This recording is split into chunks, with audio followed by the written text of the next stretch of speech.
Howdy, partner.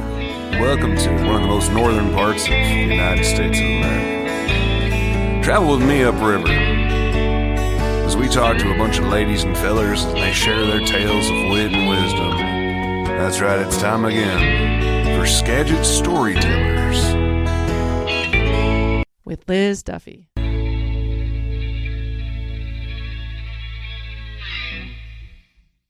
So I like to start these podcasts with talking about how we met. We met at the Blue Room in Bellingham. Right. That was with Friends for the Ghost and Morgan McHugh. Yep. That was fun. It was that your first show? It was our third show, maybe something like that. Where were your first two shows? Our first show was on Guimas Island. I live on Guimas Island, and there's a free concert series in the park there. It's called Schoolhouse Park. And so we played that. I think that was in July, mid to late July. And then we played a EP release party at the Guimas Island store. And then I think we played one other before the Blue Room. So maybe Blue Room was our fourth show. And we're still like maybe on our eighth show or something. Like it's not single digit quickly. Still. But yeah, so it was really fun. It was really nice to have a room like that to release our EP at in Bellingham without having done this for years kind of thing. So that was felt like it was a little bit of a bright spot in our 8-month career so far. So that was good. I basically just invited them to play. We were actually trying to coordinate having them play with us at the Shakedown in Bellingham a couple of weeks ago, but their bass player was out. He's like in Mexico or something, and so they were like, "Well, we can't do that." And so, I got a few dates at the store if you guys want to come do that. And so they did. Which was really fun. They brought like everything other than the bass player, and meanwhile, like our band, we only had myself and our keyboard player, so it's a little bit of a mismatch there, but it's still fun. It's really fun to see them play. I saw them. I actually told Summer and her husband that their show was probably last March at the Guimas Island store. Kind of helped me solidify that this project might be something I want to do, and so it was just an inspiring show. It wasn't like I was trying to get this across the summer. It wasn't like I thought, oh, if they can do it, I can do it. It wasn't that. It was, this is an inspiring thing, and the connection they bring and the thing that they do is really interesting to me, and it feels like something I'd want to do myself if I could. Have you listened to Andrew and Summer's episode? There's yeah, Storytellers. I did, yeah. It's really good. Oh, it was so fun having those two in the studio. Yeah, I love their relationship. Yeah, and their project is so cool. I think there's this record shows To Rest to Feel kind of shows that there's a lot more depth too than I think a lot of people realize to their project. So it's really cool to see. Yeah, we saw Lazy Acres and The Enthusiast there. I think 2 summers ago. Yeah. I don't know if this is common on the ferry or if it was just they did it special for us, but the guy was doing donuts. That happened. Is that common? It's not super common. Seems a little unsafe. If there's like an island local that is I don't know, somehow well connected maybe to the ferry crew or something. If it's their birthday or something, they'll do donuts in the middle of the channel. It happened to me the other day, and I was like, what's going on? And I realized, at first it feels like something's really wrong. Yeah. And then people start honking their horns or something like that, and then you realize it's a celebration. Yeah, that was But it was funny. like, the other day it was windy. It's this cold winter day, and the thing's doing donuts. And like the week prior, they had lost a propeller on things go wrong.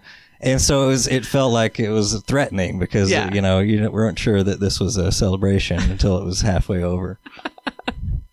How long have you lived on Guaymas?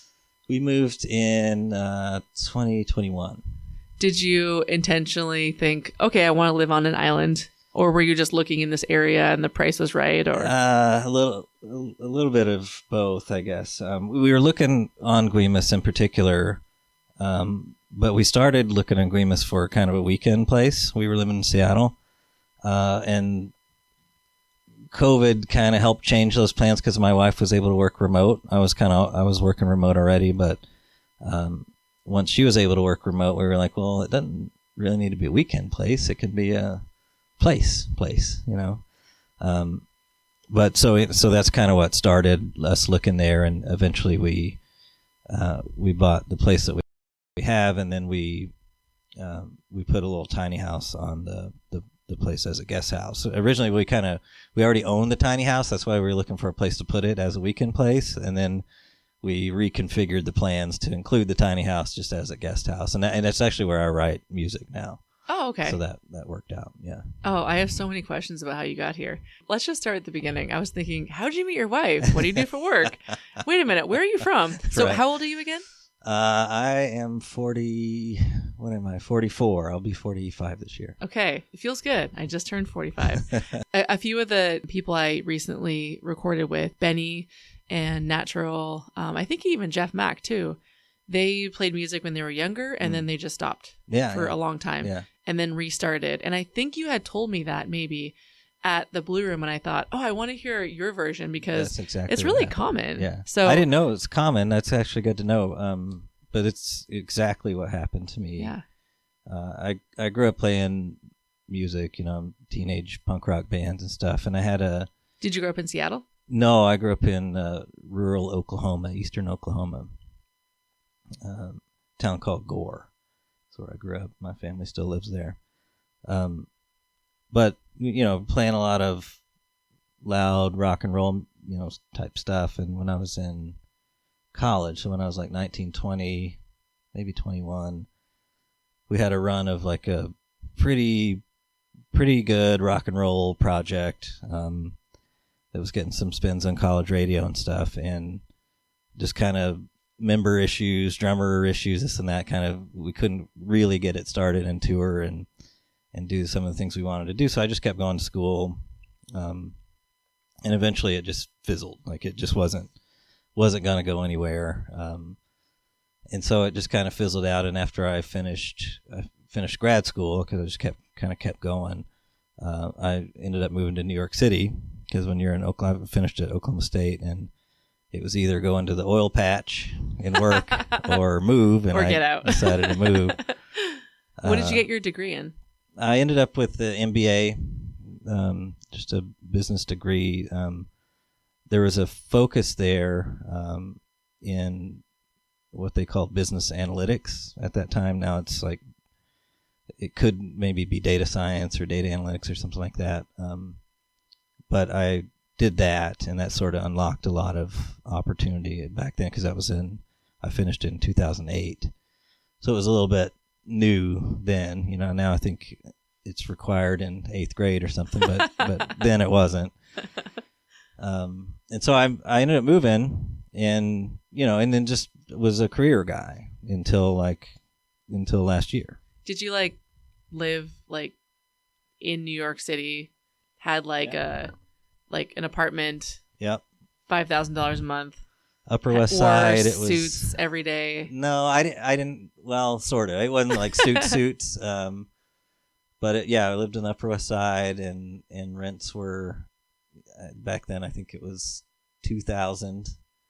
It was interesting. When I went into grad school, I went to work for a little while. Yeah. And, you know, I was not making a lot of money, and I went to grad school, and when I got out, the salary that they offered me in New York was more than double what I was making prior.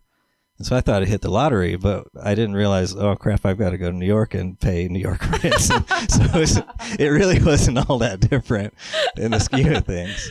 Yeah. But it did end up, you know, it did end up helping me a lot in more ways than just, you know, work and just stretch my, like, I grew up in a town that has less than 1,000 people in it. Yeah. Very, very tiny place.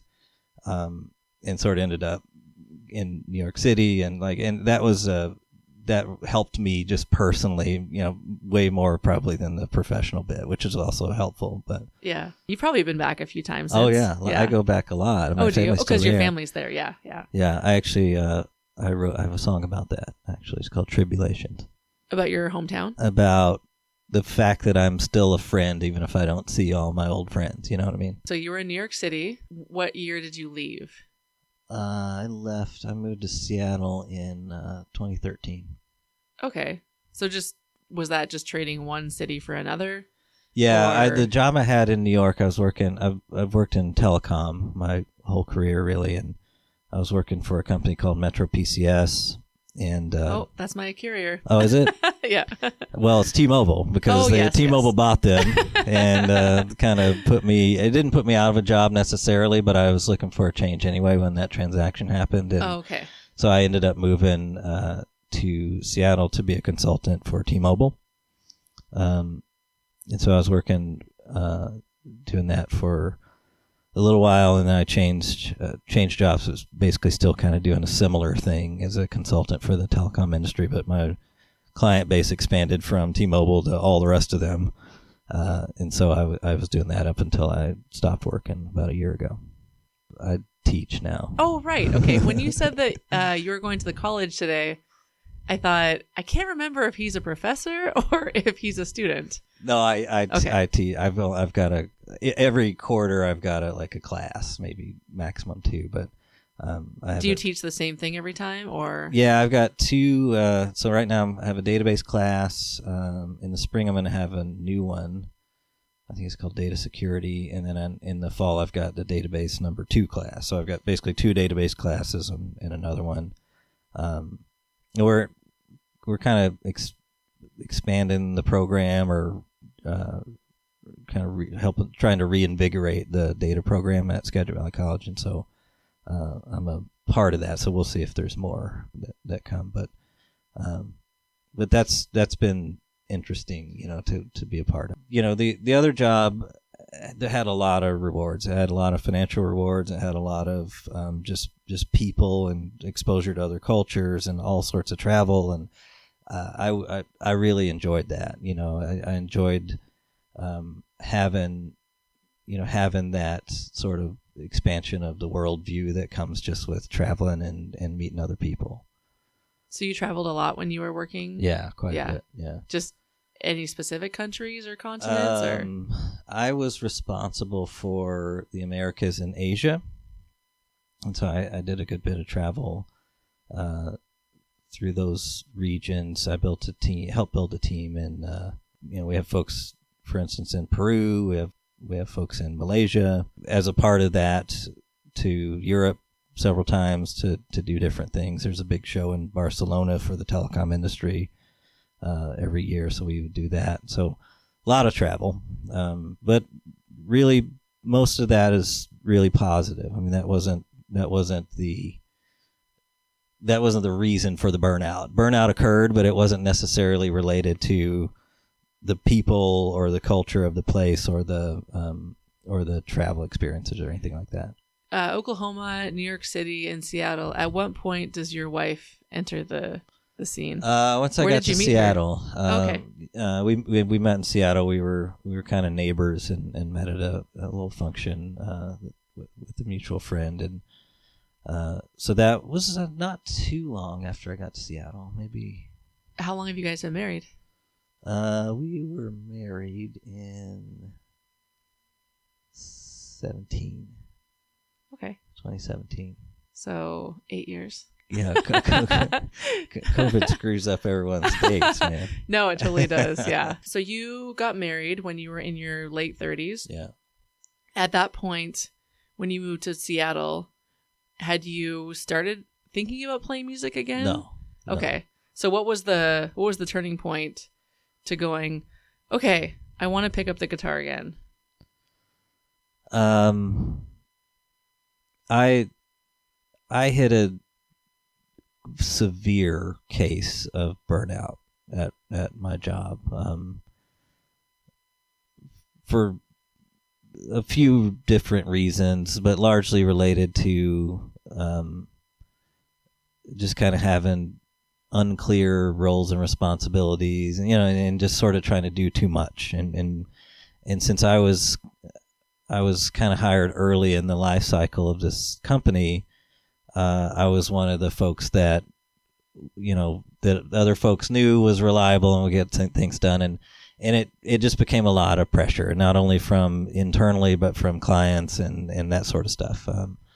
And there's big dollars on the table to try to hit and exceed and that sort of stuff. So, and it went on for a very long time. It went on for probably 3 years of chronic severe burnout. And eventually something broke internally in the company. And basically there was a management turnover. And the folks that hired me and that helped bring the company along to where it was were all just gone one day. And my drummer, Luke, was one of the folks that was sort of caught up in that. He was in upper management. He was. You worked with him? Yeah, he was the chief technical officer. And he's the one from Concrete? Yeah. Okay. And so about 3 months after that management shakeup, I just resigned. I just said, I can't do it. I'm done. And that was the catalyst really for kind of figuring out what's next. And I didn't have the teaching job at that point. I just resigned. I didn't have anything Like you didn't else. have a plan B. I had nothing else You going. just got home. I just was that burned out that I said I'm going to walk away from a very, very good salary and just because I'm about to kill myself, Wow. that sort of thing. And so after that, I started traveling, went to Peru for several weeks. I went to Costa Rica, just kind of unwinding a little bit. We had Thanksgiving with my family in Costa Rica. And you were married at the time? Yep. Okay, yeah. Yeah, my wife was with me there, and she was super supportive of all of this, thankfully. Most people would not. So when you told her you quit, she's like, thank you, about time. A little bit. I mean, she was nervous a little bit too, but this was not a new conversation. It was something she was getting sick of me, complaining about. And so I don't know. So we traveled a bit for the latter part of 23. So I left work in October and. Oh, recently. Yeah. So from wow. October to January or to December, we were traveling. And then out of nowhere, really, the Skagit Valley job kind of just fell in my lap. I saw a posting and I thought, that'd be interesting. And so I applied for that and that happened. And then because I had a little bit of time and not a lot of stress, songs started falling out. And so I ended up, last year, I think the tally was like 80 songs that I wrote. Oh my gosh. And so it was 20 years of not writing music that this just all sort of fell out. And so I was starting to demo some of the stuff. It was coming really fast early last year, about a year ago. When you said you were demoing it, like who would you play it in front of? No one. Oh, just your own. I would go to my tiny house and have a microphone like this one right here and a computer, and I would record a demo of a song. And I started sending them to Luke, the drummer, because I knew we had conversations and we knew kind of what each other was fans of. We had a lot of the same influences and listened to a lot of the same music. Was he in a band already? No. I pulled him out of retirement. So you sent the songs to him? Yeah. I just kind of started. I just kept sending them because there was times when I wouldn't hear much back. I was just like, all right, well, maybe he didn't like them. And then eventually I sent one and he was like, man, this is really good. I like this song. And so that that hooked him in. It was like that was the bait that he finally bid on. It was our song called Lucky Me. So he enjoyed that one. And so he felt like, oh, maybe there's something here, and that's really what sparked the project. So we started playing, playing together. Not even been a year yet. I think it was probably March last year, up at the Bellingham School of Music. We had rented a little room there, and they already had a drum set up because he didn't even own a drum set at the time. Oh, wow. And so we'd go up there and play. And then we started figuring out, like, okay, well, we want to make a record now. And I thought it was just going to be me and him. Yeah. And so we booked some studio time and eventually shared some of the demos with a couple other musicians that were able join us. And how did you get the other musicians? Same way, kind of. I knew. So Dan was the next one to join us, and he's a very accomplished musician. Plays lots and lots of different instruments, pretty much anything with strings on it. Dan Burnett, he's kind of a Guaymas Island legend. Like he's in every band on the island. You know, he's the mailman on the island, so he's been around. He knows everyone. He's an actual mailman? Yeah. Oh. Yeah. And so I got his number because I'd seen him play, and I knew I wanted Dan in the band. You know, it was very clear to me if I was going to have a project that had other people in it, Dan needed to be one of them, at least in my mind. And so I got his number and sent him a few demos. And it was kind of the same story. I didn't hear from him for a while. And then one day he was bringing me a package, some shit my wife bought on Amazon and handed me. He was like, "Oh, I like your demos." And I was like, "Oh my God, okay. Do you want to be in my band?" And so that's how we got Dan. And the other guy is it Jim? The other guy's Jim. And he's the one with the recording studio. Yeah. Or he's building it? He's got it. He's finally got it done. So it's sparerecords.com. Really, really nice recording studio setup. And so I met him at the Guaymas Island store. He mixes music there for like bigger shows, shows that have some draw and that they want real sound for. Like the Enthusiasts. Yeah. The night that I met him, he was mixing Tom Savage Blues Band. And I'd seen them play before, and they're always good, but they sounded extra good. And I'd had a couple of beers, and so I went up to him, and I was like, "Man, it sounds really good tonight. Well done." And he started telling me, like, "Oh, I've got a recording studio, and I play bass, and this and that." And I was like, all right, well, let me send you a few demos. Let's repeat it. I didn't hear anything for a while, and then at that time I think it was 2 or 3 weeks, and we were going to be in studio. I'd already had the time booked, and we'd been on the list for a while. So like I was just going to play bass, and so I told him like, "Hey, come to the sessions, play bass with us on the sessions." And that's what we were kind of gearing up for. And so that's kind of how I pitched it to him. But, but he ended up not only doing that, but he comes and plays live with us. And now we're based out of his house, which is also his recording studio. Is he in Anacortes? Yeah. Okay. Yeah. So you guys recorded an album before you even played a live show. Oh, yeah. Yeah. Long before. I think that's rare. Yeah. I'm pretty sure. Yeah. Yeah. We do it in reverse. When you were in, was it high school or college when you had a band? Mm-hmm. Did you guys release anything? Yeah, we had a couple of records out. They're hard to find now, but I was going to ask if you were embarrassed. Like, can no, you it tell me still the name sounds of your good. band? Well, the name's a little bit embarrassing. It went through a couple of iterations and ended up on Formerly because we couldn't figure out a band. So it was like, so it ended. So you can find it. I think it's still on YouTube under like Formerly or maybe Yawn Records. We were on a little record label out of Tulsa called Yawn Records. But the stuff still sounds good. I'm not the singer on that. A guy that really knows what he's doing is the singer.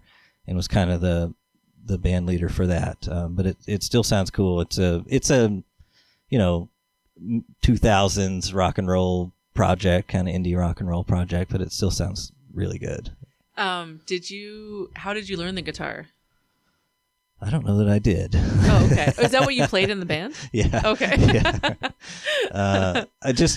I took maybe a year of lessons, and the guy that I was taking lessons from ended up getting killed in a motorcycle accident. Oh, no.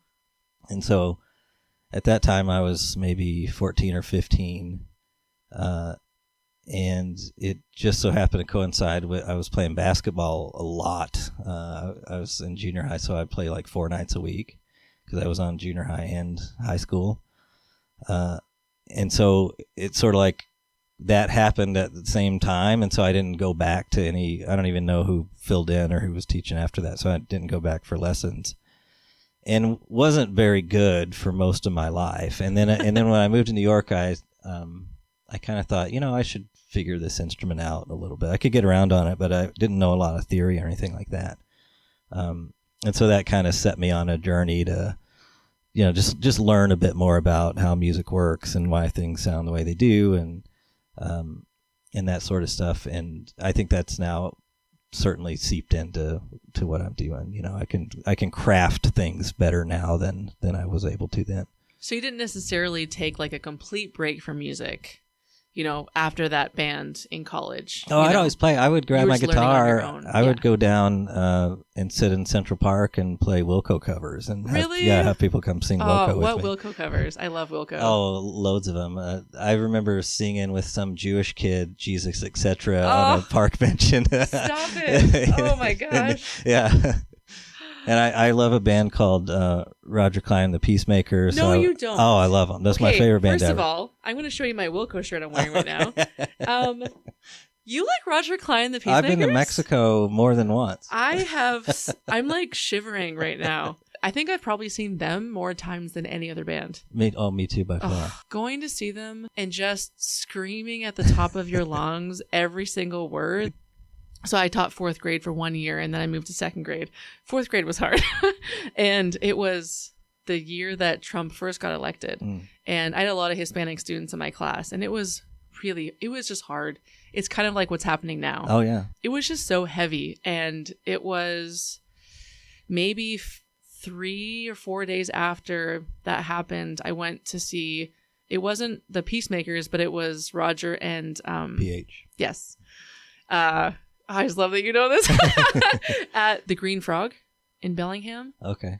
And I saw them, and I was literally like just right at the front, and it was so cathartic. Yeah. They acknowledged like how the room felt. Yeah. And they just played their hearts out. I mean, how many shows do they play a year? Like they play constantly. Play a ton. Yeah, that's all they do. Especially I think they're slowing down a little bit, but they would, I mean, even on the East Coast, I would see them 2 or 3 times a year. Oh, wow. A lot. And then I remember seeing them once in New Jersey, and then like 2 weeks later flew down to see them at the beach in Mexico at the Puerto Monasco. Yeah.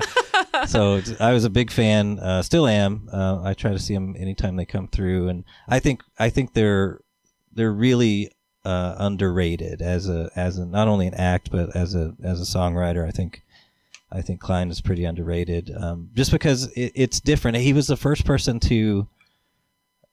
songwriter that I heard and thought, you don't have to be a sad sack to write really good music.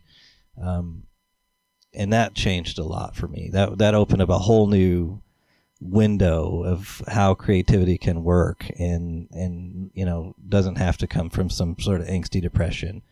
And that was a huge moment. Yeah, and I've actually talked to him about that. And also he's Wait, you've met him? Yeah, well, a little bit. I actually, after a show one time, I was asking him about what one of his songs were about. Which song? Bottom of the Bay. Oh, yeah. And I asked him, I said, "Hey, it's about meditation, right?" And he goes, "Yeah, you're the only person that's ever said that, that's ever caught that." Wow. I guess. So that was pretty cool. So I felt like a real connection to that, because it there's more to it than I think some of the people at the shows might see. Do you have a tattoo of a moth and a butterfly? I do not. Let's go get one. In my classroom, we have to have these little like sort of long rectangular parts over our windows. And I wrote lyrics on it because I'm like, well, I don't want to have a blank sheet. And I wrote lyrics. I'll tell you the lyrics and you have to guess the song. I'll say them, not sing them. Bring on the change. Let's keep it simple now. Don't confuse your wants with your needs. Believe in love. Oh my God. Forsake your greed and give away what you want to receive. My favorite lyrics in the world. Shut up. Really? I feel like you're playing a joke on me right now. Yeah. That's incredible. Yeah. And I think, when my door's open, when it's sitting there, I just thought, I want a kid to walk by and read that. I just saw Wilco last year. I mean, all he did was stare at, is it Nils, the guitarist? Oh, yeah. It takes you to another planet. How does he do that? Yeah, I don't know. That was, I've never really been that fascinated by like the work of a guitarist, but he was the first one that I couldn't take my eyes off of. Mm-hmm. Yeah, I'm a huge Wilco fan. I think I started listening to them around the is it Yankee Foxtrot? Yeah. I didn't get into them right away. It actually took a while for me to, I don't know, maybe I was a big Rancid fan, growing up and that sort of stuff. So maybe it just took a while to appreciate other stuff. Have you read Jeff Tweedy's book? Yeah. How to Write One Song? Yeah. Did it help you? Because I'm just curious how, like, when you were in that band in college, did you write the music? Because you said you didn't sing. I didn't sing. I wrote all the words, and I wrote maybe some percentage of the music. It was kind of a collaboration. Were you nervous about singing this time around? Oh, I still can't sing. Oh. Shit. Yeah, I hate singing. Did you try to get a different singer? No, because I just didn't think it would work. Because I do feel connected to the lyrics, and I want to make sure that comes across, and so I'm still in the process of trying to be adequate as a singer. Yeah, it's a process, and we don't really intend to play live a ton. You just can't at this age and with kids, and I don't have kids, but some of the guys do, and there's just other responsibilities that go into it, and so I hope our live show gets good. But I don't know that it will get as good as we hope, with the cadence that we're going to probably have. But you'll focus on the recordings. Yeah. Make those good. Yeah. Cool. Is your wife a musician? What's her name? Chelsea. Technically, yes. She's a classically trained pianist. She doesn't really play much anymore. And I tried to recruit her into the band, and she was very firm and said no. That's not going to happen. You just have to get you have a keyboardist, right?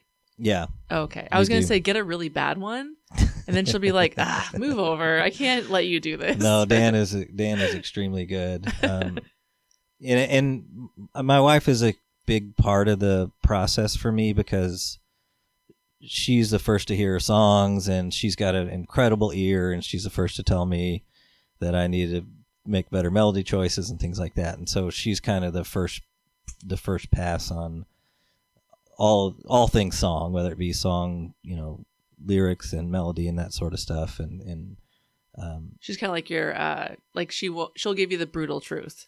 Exactly. Yeah. Which is, which I haven't always appreciated as much as I should, but it's really useful. Yeah. It's incredibly useful. Why Ched Henry and the Setbacks? Yeah, that's a good question. I didn't want to do that. I didn't want my name on it. I originally just wanted a band name, and Luke convinced me, our drummer, he was like, it needs to be you and something else. And when he first said it, I was like, absolutely not, no way. And the more I thought about it, the more I was thinking, I've seen this movie before, and bands don't last. And so I thought, if we made a couple of records and somehow some of the songs were interesting to people, I don't want to have to go re-educate everyone that I wrote them. So it can either be me and a band or just me, and that makes sense. There's continuity. But if it's a band and it doesn't work for whatever reason, then I got to go re-educate everyone that somehow, come see me solo because you might like a song I wrote. Yeah. So that kind of struck me. So that's the reason for having my name in it. The reason for the Setbacks is really because both Luke and I worked at a place that kind of blew up, and and it sent us into various stages of midlife crisis. Yeah. Both of us at the same time, and so we're trying to reclaim that a bit. Like we're trying to make that into a very positive thing for both of us. And what's the plan for the next album? That's a good question. I don't know. We'll probably do an EP this year, and we may do more than that. We'll definitely do an EP this year. We'll likely do more than that. But we're still trying to figure out the recording situation, and I just want to make sure things are right, there. Are you a perfectionist? No. I think if I was, I probably wouldn't release anything, but I need to hear certain things. I need to feel like the song is in there somehow in the recording. like in the case of the EP that's out, we had a generally pretty good experience at the Unknown in Anacortes, but I made a few mistakes that like how to allocate the time and what to allocate the time to, that I ended up having to go sort of augment in a like half day session some keys parts and some organ parts and stuff like that, and so after the initial sessions, then we were kind of rebooking in studios, and then we had to wait a little while to get the mixing done, and so I'm still figuring out this recording process. I took some learnings from that, and now we're in Jim's room at Spare Records. You're just trying to figuring out that relationship a little bit and trying to make sure that that's going to work. And so far, some of the stuff we've done there sounds really good, so it's encouraging. So is that like his full-time gig is the recording studio? No. Like, is he open to other people? Yeah, he is. Okay. And I want to, I should get that across very clearly that he's in business as of like a couple of weeks ago officially. Oh, cool. And it's got called everything set up. Spare Records. SpareRecords.com. Yep. Okay, I'll put that link in there. That's awesome. And but he does. I think most of his work is related to sound mixing. Like he works at a church, for instance. Okay. He does some work at the Guimas Island store, and he may do a freelance thing at like a technology firm here and there. But those are the two main things I know of. So he does that, and then so I'm thinking that when you record at his place, because you said you did it at the Unknown first, Mm-hmm. so maybe at his place because you've done it already, but also like this dude's in your band, Yeah. So like it might be a bit more, I don't want to say relaxing, but like a bit less stressful. Yeah. You know that you can come back to it Right. if you need to.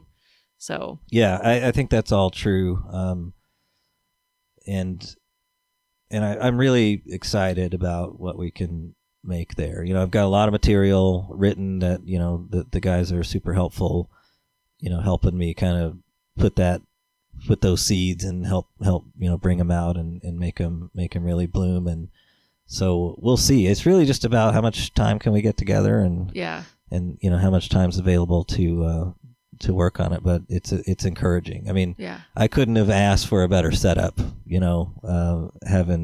having no idea a year ago that I was going to be doing this, basically. It's pretty incredible. Yeah. Oh, the thing I wanted Luke made me swear to promote was in May. I have to find the date, but in May we're playing the Shakedown with a super cool band from Seattle called Jaws of Brooklyn. Jaws of Brooklyn. Yeah, okay. Super cool band. They're actually playing South by Southwest in a couple of weeks. May 16th. The Shakedown. Yeah. Just the two bands? So far, I think there's... I feel like they usually have three. Maybe another one coming. I think we're hoping to find one more, maybe. Where do you guys announce your shows? Like Instagram? Yeah, we have Instagram. Do you run it or does Luke run it? Luke runs it. Luke, we met for breakfast because we're old men, several months ago, and he's like, "Hey, we need an Instagram." I said, "Oh man, you're probably right. That sounds terrible." Next thing I know, like friends are texting me, "I saw your Instagram post."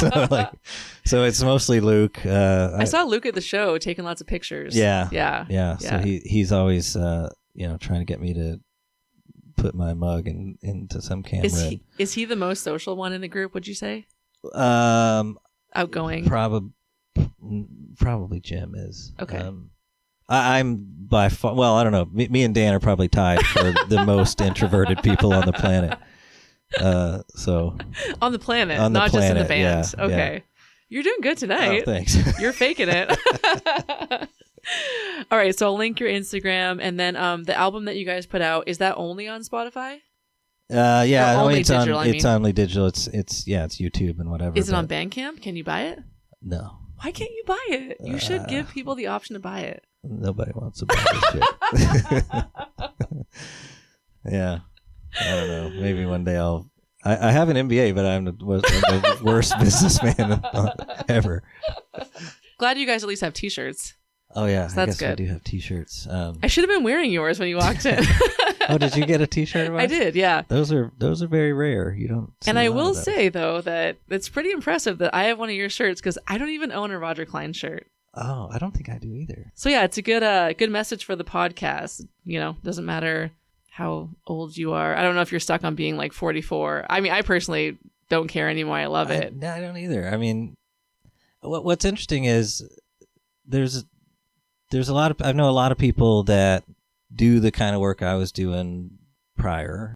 That's cool. There's a lot of people do that. There's absolutely nothing wrong with, making money and paying the bills and all that kind of stuff. But I'm actually proud in a way to have reclaimed my time to do things that I want to do. And it didn't really involve making money for the company I was working at. You know what I mean? So like, I'm not at all opposed to what people do or how they are wired or whatever. It's just that it's not so much that I'm embarrassed about being an old guy in a teenage rock and roll band. It's more that I'm proud to have kind of reclaimed my time for what I want to do. Well, that's the way I choose to look at it. And when it affects your life the way it was affecting you, like right. you probably see it in people. Like you'll see an old coworker or something and you're like, oh, I used to be like you. Yeah. Yep. Yeah. Yeah. And so, anyway, thanks for having me. This was really fun. Yeah. We'll let everyone know all your social media handles that you don't know anything about. That's Chad Henry Setbacks. That's Instagram. Yeah. Pick up a shirt at one of his shows. PNWsetbacks.com. That's the website. So there's a few things. Yeah. Okay. Yeah. We'll link all your stuff and I'll let people know when your next shows are. And thanks for coming over. Yeah. Thank you.